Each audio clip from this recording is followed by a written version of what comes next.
Why does she do those things? Why does she wear all that stuff on her face? When did she start wearing crop tops and mini skirts? Where did she learn to press and curl her own hair like that? Who does she think she is? How could she ditch me, her best friend since kindergarten, for those people? What do they have that I don't?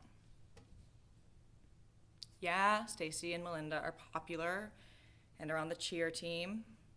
I mean, sure, they get to stay out late on weekdays and party on the weekends.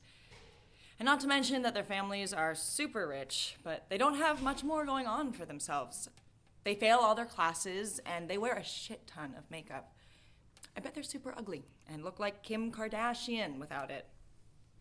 And their clothing, with all the money those girls got, I'm pretty sure they could afford some clothes that covered their navels and at least reached their knees. I mean, it's the end of October and I haven't seen them wear a pair of pants once.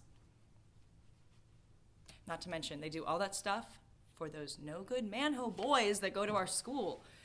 They wear push-up bras and crop tops to make their boobs look bigger and show off their flat stomachs. They wear super short skirts so that when they walk up the steps, boys can peek up their asses, and so their asses will be accessible when they sit on the jocks' laps.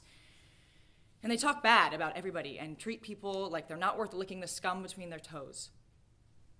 What is it to like about those girls? And the boys they like are no better. They only care about sports. They don't pay attention in class. They're very goofy and childish. And they have zero respect for girls. They treat them like they're objects. They run through them and then drop them or pass them on to their friends. Why would you want to be with those types of boys? And Melinda, Stacy, and all athlete boys aren't even the worst people. The worst people are all those other students that look up to those jocks and cheerleaders. I mean, those poor girls that starve themselves and try to do their hair and makeup to look like Melinda and Stacy. And those boys who drool over them when they walk down the hall and probably have wet dreams about them. The girls that lose their voices and become weak at the knees in the presence of those jocks. Those people are the ones that really make me sick. How can you look up to those kids who look at you like you're nothing? And my best friend turned out to be one of those people. I remember when we were younger and back in elementary school, all those sleepovers and play dates, all those secrets, clothes, and accessories we shared. Those days where she'd rather wear baggy sweats and a sloppy ponytail than tight shirts and tiny bottoms and a head of curls. Those moments when her face would light up when she saw me, and we laughed and smiled all day.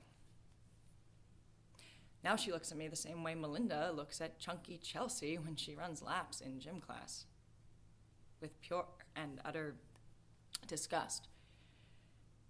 And it all changed when I told her the biggest secret I ever had. Last year at the end of summer, I decided to finally come clean to Audrey about something I came to realize about myself. All my life, I knew I was different. I've always been that way. I mean, besides in school and with other kids. I've never had the normal feelings other girls did. Like I didn't like boys, but I also didn't have feelings for girls. It wasn't until I think 7th grade when I realized I had feelings for Audrey. At the end of 8th grade year, I finally decided to tell her.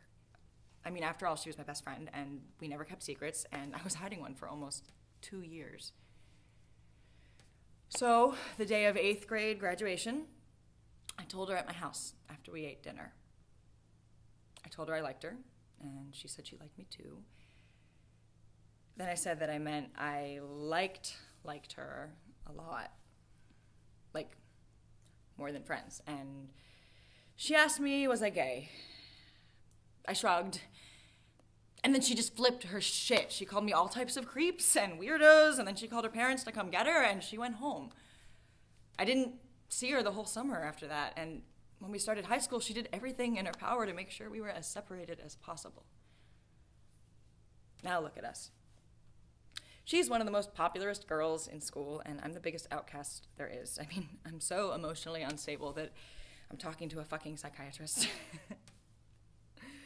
I mean, I spent most of my high school days contemplating swallowing a bottle of pills or hanging myself because my best friend abandoned me after I told her one of the biggest secrets and poured my heart out to her. While my best friend was getting hair and makeup tips from her best friends. I've been racking my brain trying to figure out what my best friend sees in Stacy and Melinda and those boys. I get it now. Those people are what everybody considers as normal. Makeup and trampy clothes is what's normal for kids our age.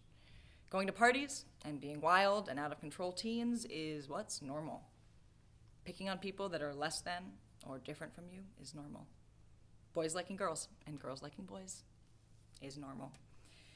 And Audrey does it all because deep down inside she knows she isn't like those people, but she wants to be. She knows she is just like me. And who I am. That weird, abnormal girl that isn't afraid of standing out. That girl who wears sweats and worn down sneakers every day. That girl that doesn't wear lip gloss or even comb her hair. That girl who isn't afraid to stand out from the crowd. That girl who's in love with her ex-best friend. And even though I know she would never admit it, I know Audrey loves me too.